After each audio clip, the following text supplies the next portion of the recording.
Welcome to the WanderLearn podcast. I'm your host, Tapon. I've been revising my book, The Hidden Europe, so that it is out for the 10th anniversary. And in so doing, I have been interviewing and talking with a lot of Eastern European experts to find out what has changed in the last 10 years. And one of those experts is Alex Kuli. He has been living in Hungary for many decades. He and I went to college together, and I talked to him about whether Hungary is becoming a dictatorship. In 2020, they just had the 10th anniversary of the Treaty of Trianon, which I talked about extensively, and I want to find out how that is all going on. He's a recovering journalist, and he is somebody who has a lot of insight into what Hungary's leader, whose name is Viktor Orbán, is doing and what he's been doing for the last few years, and what is the potential future of Hungary. So if you don't know much about Hungary, this is a great episode to do that. It's sponsored by my patrons. Thank you.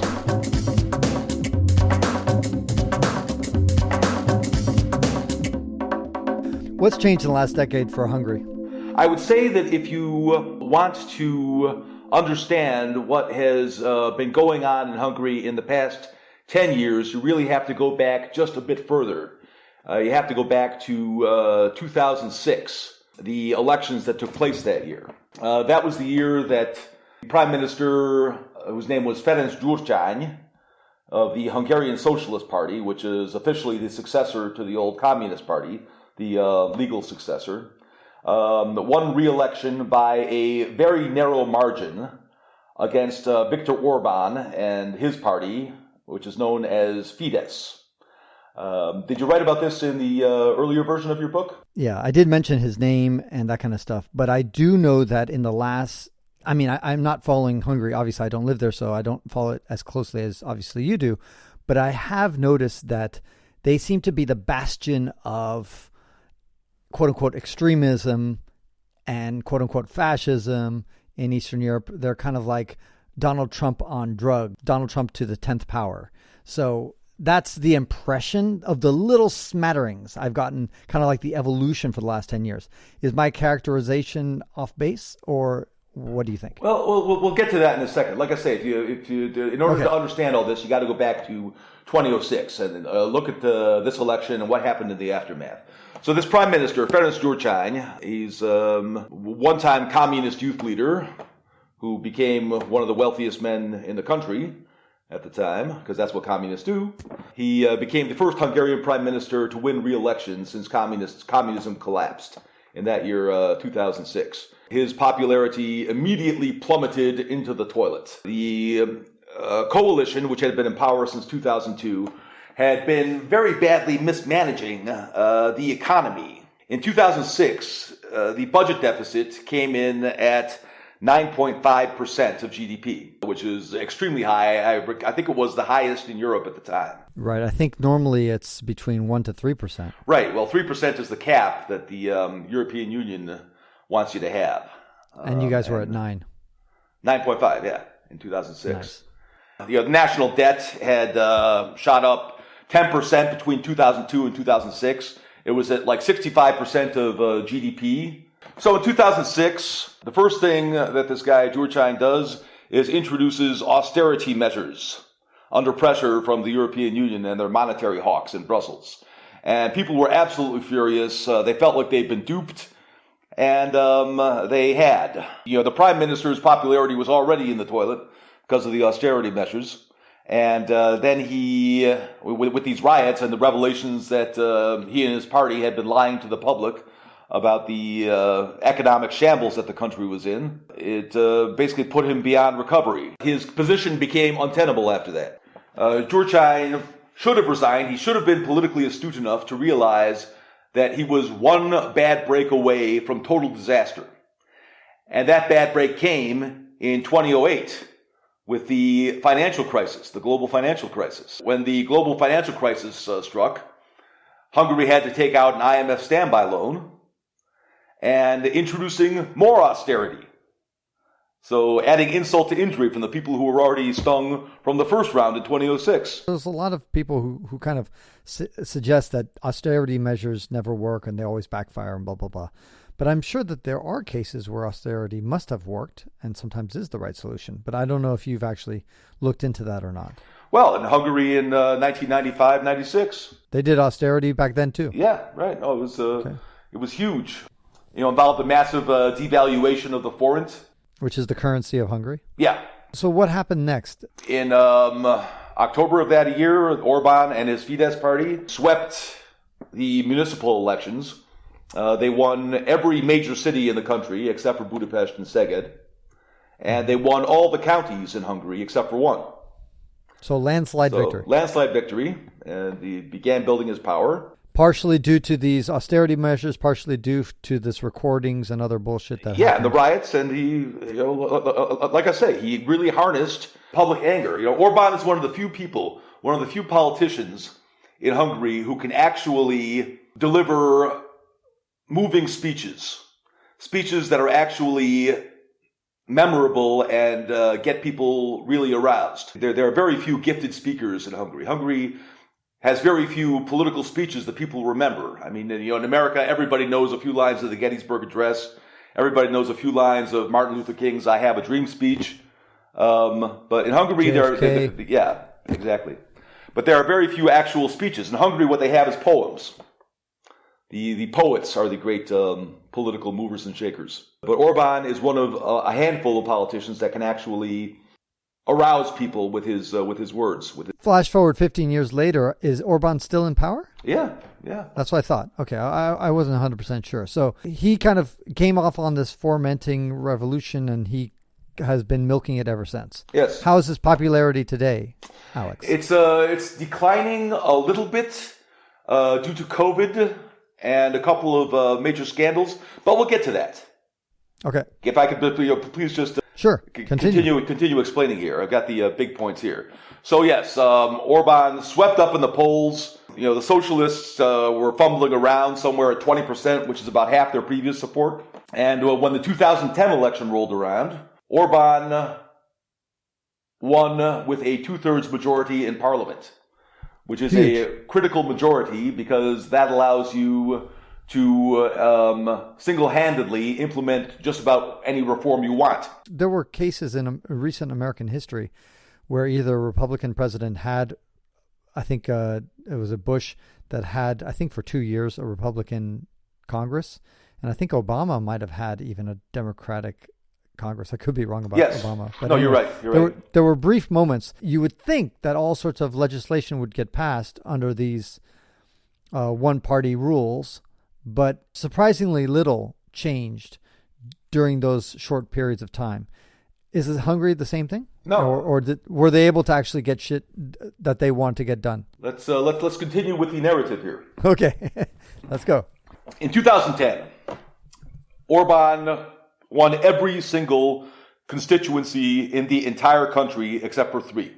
The narrative of the past 10 years is the story of Orbán implementing this creeping illiberal democracy. This is the term that is applied to him now. It actually was not invented by Orbán. It was invented by Fareed Zakaria. So illiberal democracy dominated by a single party and a single man. He is the one who is putting this notion of illiberal democracy into practice. And it is based upon this 19th century version of nationalism and the good old Hungarian sense of victimhood, which has been such a prominent part of our social psychology and political culture. And this is how he keeps the public passion behind it. That's what's been going on for the past 10 years, is this de facto takeover of all state institutions by a single party, and the blurring of not only the difference between party and government, but between party and nation. Now, a lot of people who come from democracies, strong democracies, bristle at such things. But I like to remind people that, Putin, yes, for all his kind of dictatorial tendencies, he's still remains surprisingly popular and has been popular for over 20 years on his approval ratings in Russia. So my question is Orbán, is he also in that mold? Because I think some people who are kind of dictators, if you want to call them that, are popular. Oh, he's absolutely popular, and this has changed very recently because of COVID and because of some other party scandals that I think I'll talk about just a bit later. So your political scandals, including one of his chief lieutenants getting caught at a gay sex party in Brussels and climbing out the window to escape from the police and nice. Injuring himself on the way down, and the police ended up picking him up, and it was. That was just a bit too much for the villagers in the countryside to stomach. Okay. Was he wearing his underwear at least? I actually don't know what he managed to throw on, but it was an illegal party because of COVID in Brussels, and it was something like 25 men and all naked. Nice. Imagine if, and here in California, that we make a big deal about our governor having dinner without masks on, and I can only imagine if our governor went into a gay sex orgy, how people would react. Right. So, anyway, you asked about is this fascism? If we're talking about the idea that fascism is a political philosophy that exalts nation above individuals, racial superiority, and centralized governing power embodied in a single man, then I would say that Hungary is certainly not anything like what you would imagine other fascist regimes, like the Third Reich or Pinochet's Chile. So you would say fascism light, maybe. I mean, in the same way that I would say authoritarian. Okay, is probably a better thing to use than fascism. Again, I'm sitting here talking to you. I'm saying things that are critical of the government. It would be the last thing I would expect to have two men in dark suits showing up at my door after this is done and saying, Mr. Kuli, you come with us, please. Don't worry about your bag. You won't need it. No, it's just not going to happen. Is that how a Hungarian sounds when he's speaking English? It sounds more almost like a Russian. I was just making it up. I'm not... I'm sure you can imitate a Hungarian trying to speak English with a heavy Hungarian accent. Oh, well, I can try. I don't know, it's got to happen spontaneously. I can't. If I think about it, I won't do it. But anyway. Right. So anyway, the opposition is still very free to organize. You can hold protests as long as you register them with the authorities, and it's like that in the U.S. too. Most of the U.S. The problem is that the new regime that Orbán rolled in after winning his 2/3 majority makes it very difficult for the opposition to ever win an election, practically. In theory, it would be possible for the opposition to win, but practically, it is not. My own feeling on it is that Orbán's been in power now for more than 10 years, and then he was also... Guy? He's was born in 1963, so he's 56, 57. Oh, so he's still relatively young. Yeah, right. Not known for keeping in particularly good shape. There's two ways he can leave office. One is that he's going to decide that it's time for him to retire. Maybe his health is getting the better of him, and he decides to hand it off to a successor of his own free will, or he leaves power in a pine box. He's not going to be defeated in a democratic election because he has cemented himself in power through legal means. I want to pull back a little bit as far as the geographic focus and look at Eastern Europe in general.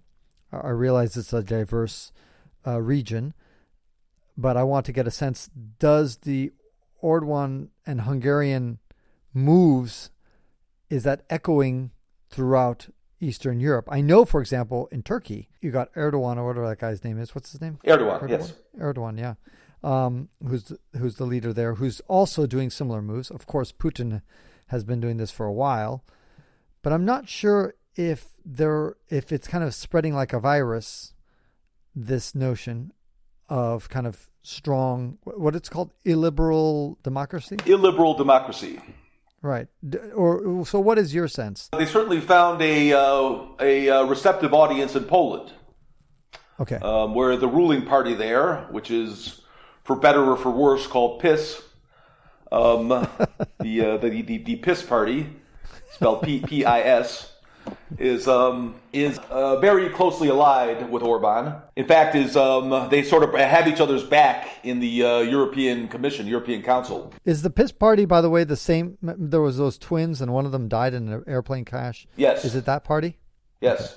Okay, got it. Yes. So, in fact, he died on the day that Orban was elected in 2010. Just funny. Little, or maybe it was the day before, but yeah. Right at that weekend. That's 2 data points. I mean, aside from Turkey and Russia as well, so that's 4.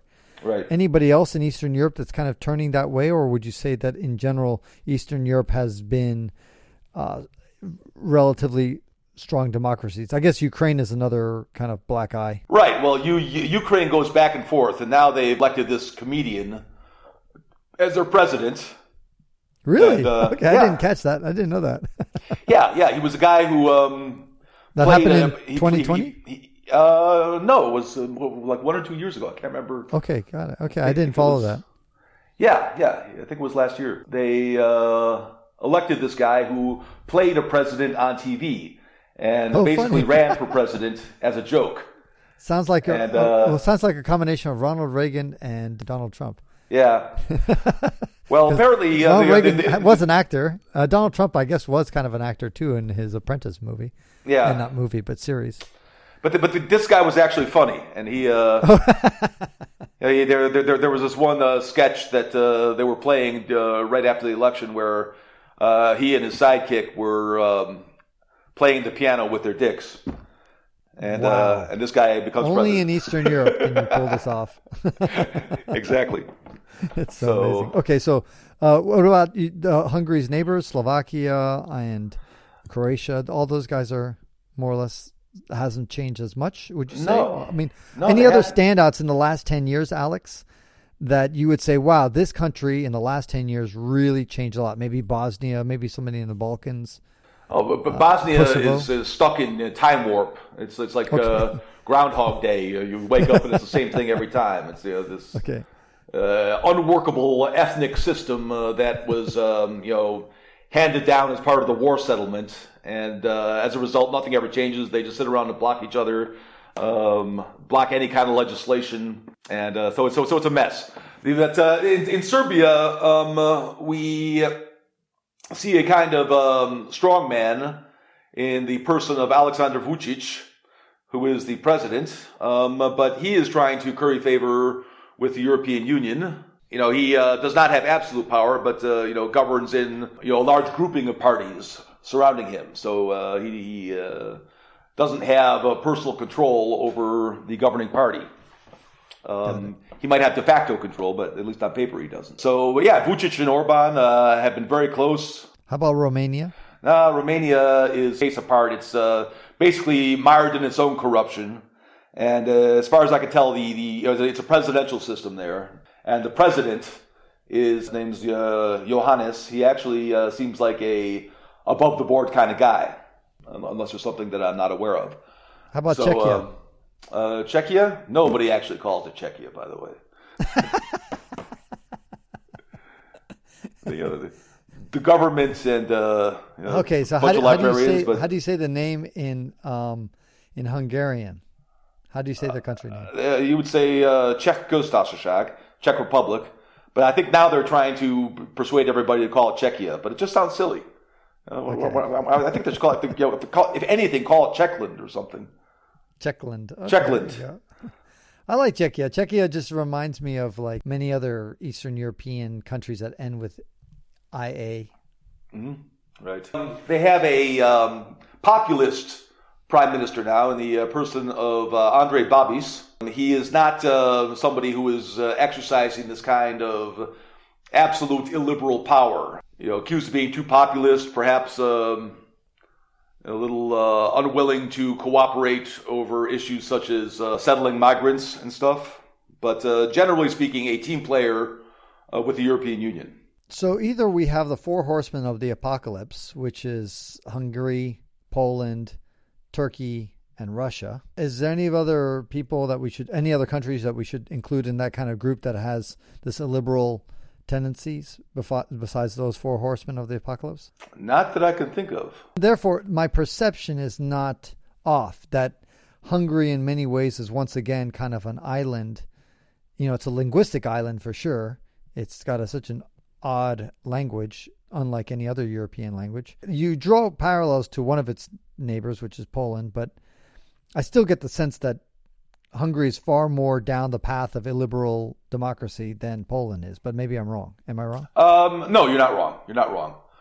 Just to help Americans who might be listening to this keep it in perspective, because a lot of people love to bandy about the term that Donald Trump was a dictator, he's a fascist and all that other stuff. On a 1 to 10 scale, where would you put Hungary and Hungary's quote-unquote version of fascism on a 1 to 10 scale versus America? And you have lived many of your years in America, so I think you were in Buffalo, New York? Yes, right. Right. So where would you put the two, rating Donald Trump's administration versus Orbán? There's no comparison. Okay. People call Donald Trump a dictator, a fascist, etc. Well, they really do not know what dictators and fascists are all about. We have this thing in America known as the Constitution. Okay, and this Constitution is considered a sacred document. If you tried to mess with the Constitution, I guarantee you some of Trump's staunchest supporters would end up turning their backs on him. Donald Trump did not mess with the Constitution. He did not rewrite the Constitution to cement himself in power. And that is what Orbán did. Right. The second he won the election, the second he got into power, first thing he says is, we need a new Constitution. What you say there is so interesting because, and I think a lot of people miss that, because Europeans often kind of strut around and say, we're in old countries and America is such a young country, a new country. And a lot of countries bandy that about, but I think maybe Iceland is the only country in the world that has an older constitution than the United States. Yeah, I think that's true. The way that we look at it is almost sacred versus constantly countries. I think Chile just voted on a new constitution just in 2020. And, Thailand, on and on. People love to change constitutions like we change underwear. And a lot of America has kind of a uniqueness in that sense on the global stage for having a relatively unchanged document. Of course, we make amendments to it, but overall, it is treated like, as you say, almost like a sacred document. Our Constitution, we have the benefit that it was written by very brilliant men. Yeah. And yes, in case anyone gets upset, they were all men. The United States is kind of unique that with the exception of, say, Abraham Lincoln and, perhaps Martin Luther King, all of the great people came at the beginning. People like Madison and Hamilton, setting up the structures, and Adams, and Washington basically being the very brilliant, benevolent leader of the country, although not an intellectual powerhouse in his own right. The value of that simply cannot be downplayed. What you have in Hungary is a new constitution that was put together in 2011, went into force on January 2012. That is basically exists simply to cement Fidesz in perpetual power and to ensure that Fidesz can accomplish all of its short-term goals. I got the sense, and not just with you, all over the place in Hungary, and I talked to a million Hungarians, not a million, but quite a few Hungarians. And in general, they tend to be on the extreme end, like about being self-critical and about complaining about their own country. Now, by the way, all Europeans, especially Eastern Europeans, have this tendency. But it just seemed that Hungary was like top of its class as far as being self-critical and wallowing in its misery. Why do you stay in this country that even, seems to have perpetually and perennially problems and negativity? Or is my perception completely off base? If I were to return to the U.S., then my mother would eventually find out that I'm not really a gynecologist, and it would break her heart. I couldn't do that to her, so... No, in all seriousness, it's Newton's first law of motion. A body at rest wants to stay at rest. I'm very deeply invested here. I've bought this apartment. I bought lots of nice furniture. I'd have to give all that up. When you get to a certain age, which we're at, you don't want to be gallivanting all around the world and tilting at windmills in new countries. You want to you want peace and quiet. I'm not there yet. Age-wise, I am there, but maturity-wise, I'm not there yet. Yeah, well, it's sneaking up on me. I think I'm what, 1 year older than you? Maybe, I don't know. But 69 or 70. Exactly. Are you born in 69 or 70? I thought you were saying, am I 69 or 7 years old? Oh, I'm no. 70. I look good. You're 70? Okay. But would you say that I'm wrong about Hungarians being quite negative, even more so than the typical Eastern European? No, absolutely not. It's absolutely that hasn't changed.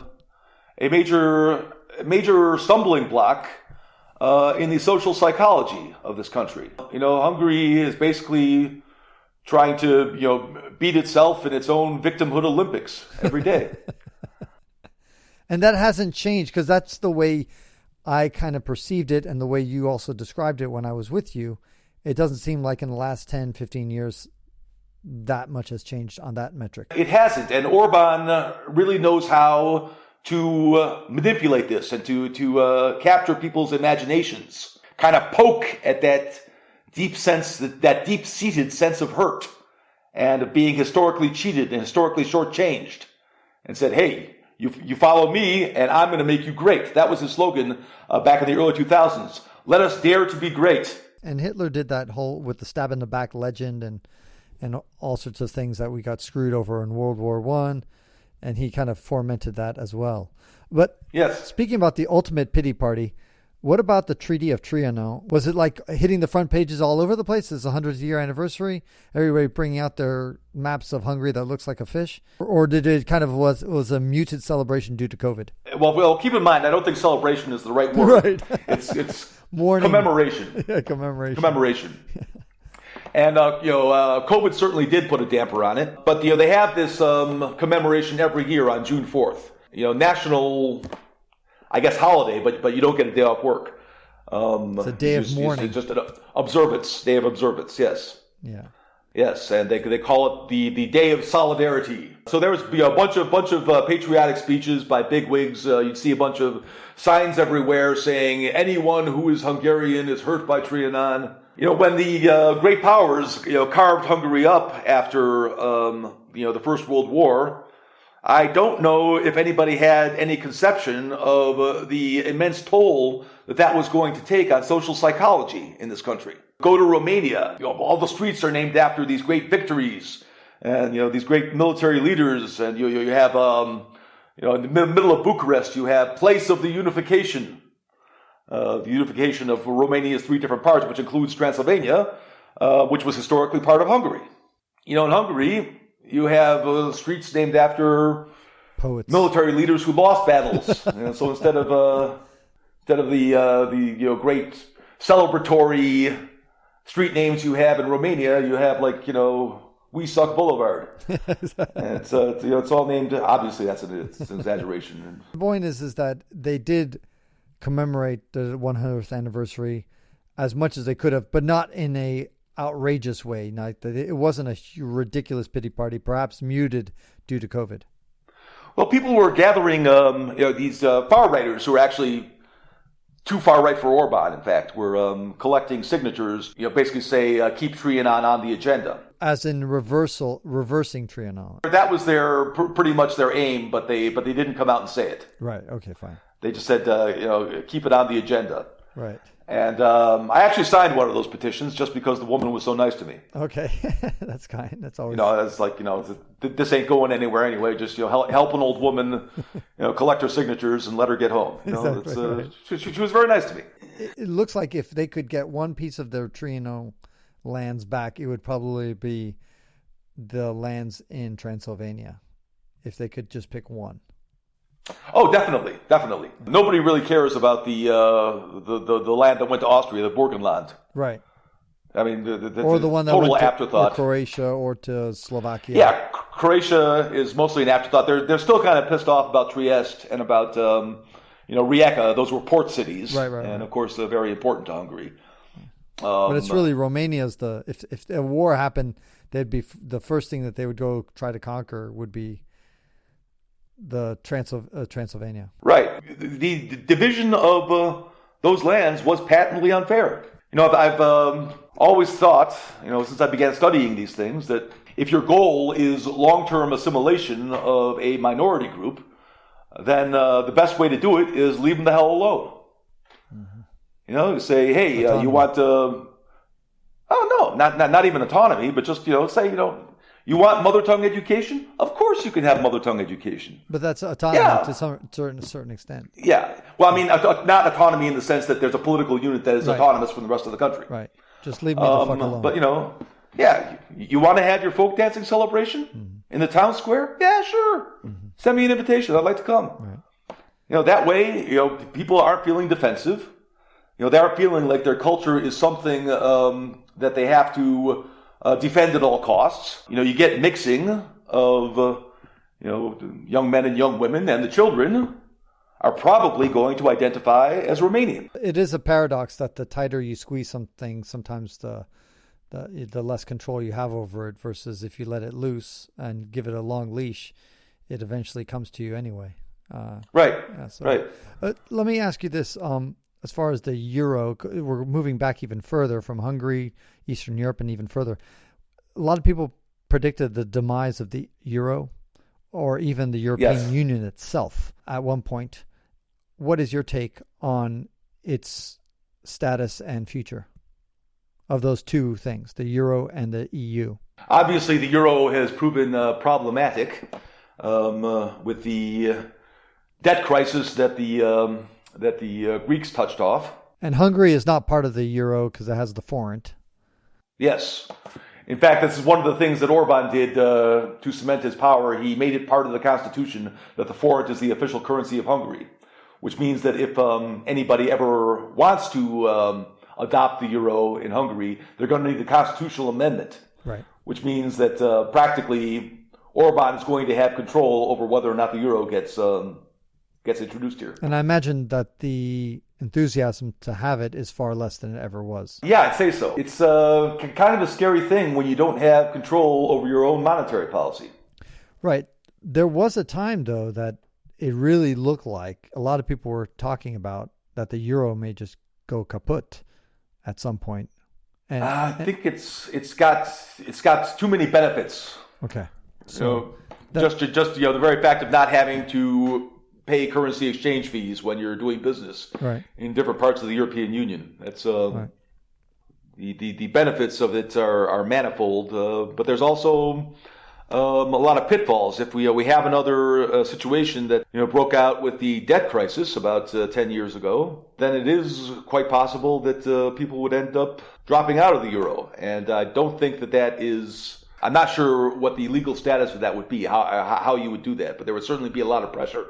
There would certainly be a lot of pressure to bring back the national currencies. What about in the year 2030? Do you think that the European Union will have more or fewer countries? Right now, we just, through Brexit, kind of, I guess, to some extent, they lost the UK, you could argue. That's out the door. At the same time, the Balkans seems to be wanting to get into the EU. So do you see in the next 10 years the EU expanding, contracting, or staying the same? Well, there are certain countries that have been banging on the door for quite a long time, such as Macedonia, now known as North Macedonia, because of a little name dispute they had with Greece. Right. I don't know how long the European Union would be able to string them along and say, just a little bit longer, we'll let you in. But, I mean, there was a while there when the euro was having so many problems that it seemed like just the whole idea of joining the euro and the EU seemed to be less popular and less desirable than it used to be. Orbán is certainly having major problems with the European Union now. Of course. Yeah, he's violating probably all sorts of laws that they expect him to have. It's a severe corruption. He's got these oligarchs that he's surrounded himself with. The European Union recently, just this month, tried to push through a rule saying that the disbursement of European Union funds to the countries was going to be contingent upon having rule of law in the countries. And Hungary and Poland threatened to veto the entire budget over that. What does rule of law actually mean? Does that mean that we're going to, force Orbán's son-in-law to give back the millions that he's taken from the Hungarian budget and, pay back all the, sell the mansion that he's bought in the hills of Buda? I don't think that that's practical. When is Hungary's next election? 2022, next national election, 2022. But the way you describe it sounds like it's a done deal. What? That, in other words, Orbán is going to just win because he stacked the cards in his favor. Well, like I said, things are changing just recently. The opposition is not known for being able to organize very well. And they're not able, the various opposition parties have been they've had a very rough time cooperating with each other. Any attempt to create a united front against Orbán was dashed because of infighting and selfishness and pettiness and just sheer incompetence and disorganization. Part of the problem is that for all of Orbán's faults, he understands how to work. He understands politics. If you're going to try and mount a successful campaign against Orbán through democratic means, basically you're going to be getting a group of people into a room a year before the election saying, see these four walls? Hope you like them, because that's all you're going to be seeing for the next year. Right. You got a job? Quit it. You got a family? Abandon them. Right. There's it takes really hard work. It's going to take militaristic discipline. And the opposition did not have that. But in 2019, in the local elections, they managed to get it together. Okay, so they actually managed to unite in an anti-Orbán coalition that spanned left and right. They managed to win the mayorship of Budapest, the mayor's office, the Budapest City Council, and a number of other major cities. Okay. What do the Hungarians think of President Biden? From anecdotal evidence, just talking to people, basically, if you're a fan of Orbán and Fidesz, you like Trump. If you're a supporter of the opposition, you like Biden. I never really understand why fascist-type people like to gravitate and support other fascist-type people. I just think that if you're kind of like a classic fascist, like, my country is number one, we're the best, that if some other country is singing the same tune, why would you like them? Like, why would you like their leader? Like Kim Jong-un, for example. Why would I love him if I love Trump? Or why would I love Putin by default just because I like Trump, or vice versa? I just don't understand that. But there does seem to be this notion that when you support one fascist, you got to support all fascists. It's so weird. Well, the Orbán administration actually took the very unusual and I would say unadvisable step of endorsing Trump in 2016. Bad form for one government to endorse political candidates in another country. Right. First of all, because they might lose. Right. And everybody did think Trump would lose. But Orbán had a major gripe from the days when Hillary Clinton was Secretary of State. Right. Same thing with Russia had the same problem. Right. What about the $1 million question, which is, what do you think is going to be the future for Hungary? What are you looking in your crystal ball? I got to tell you, I'm not particularly optimistic. Speaking about optimism, what about the youth? I mean, oftentimes I find that the youth are the revolutionary folk, but sometimes they're the ones behind the fascists. They want the hardcore, strong man or person. Usually it's a man. In the case of like in Lukashenko in Belarus, it seems like the youth are rebelling. Orbán is looking at his opposition. Is it mainly coming from the youth and the university people who are creating revolutions, or are they mostly his supporters? Again, this has been changing recently. New party that is dominated by young people, which is called Momentum. And they seem to be doing pretty well among university types. What is this university, this Momentum thing? Or what are they touting? Are they more like Green Party? Are they? They're European liberals. Okay. So they got into the European Parliament in the 2019 elections. Okay. They caucus with the liberals. They're anti-Orbán. So they're pretty mainstream as far as Europe is concerned. Yes. Like mainstream European. Anti-Orbán, pro-human rights. In the 2020s, what do you see how do you see Hungary's situation? Make your prediction. Yeah, I see continued rule of Viktor Orbán for pretty much as he wants, as long as he wants. I don't want to go on for too long here, but here's an interesting anecdote. In 2015, Orbán's wife gave an interview to a celebrity gossip magazine in which she said that her husband, the prime minister, does not like losing. When they used to go for jogs together, she would be faster than him, and he used to pretend like he was getting winded and he had to slow down. And then at the very end, he would sprint so he could say that he beat her. There's only one time that there's been any kind of contest that she's lost to him is when they were on a skiing holiday. She managed to beat him down the hill in the skiing race. Orbán went to the organizers and prevailed upon them to divide the race up into men and women so that he could win the men's side. And this tells you a lot about how Orbán operates. Right. Okay? He will always use the 2/3 majority that he has in order to change the rules, to tip the playing field back in his direction. When a new threat arises, they'll address it through legislation. Even if he were to lose power, he still managed to put vast swathes of the economy in the control of his loyal friends, or called the oligarchs. He still has control over, I would venture to say, 80% of the news media.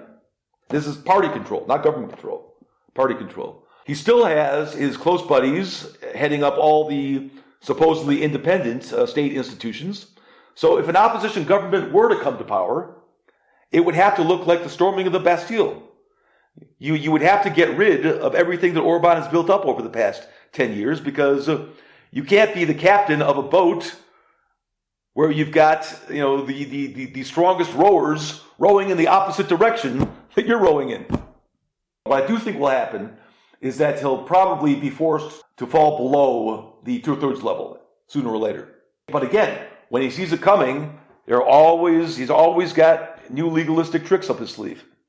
You asked before, do I see the EU falling apart? No, I don't. Even though Orbán has his problems with Hungary, the polls show that something like 75% of Hungarians are very eager to stay in the European Union. He would have to pull some really fancy footwork in order to persuade people to come to his side should he ever decide that it's time to leave.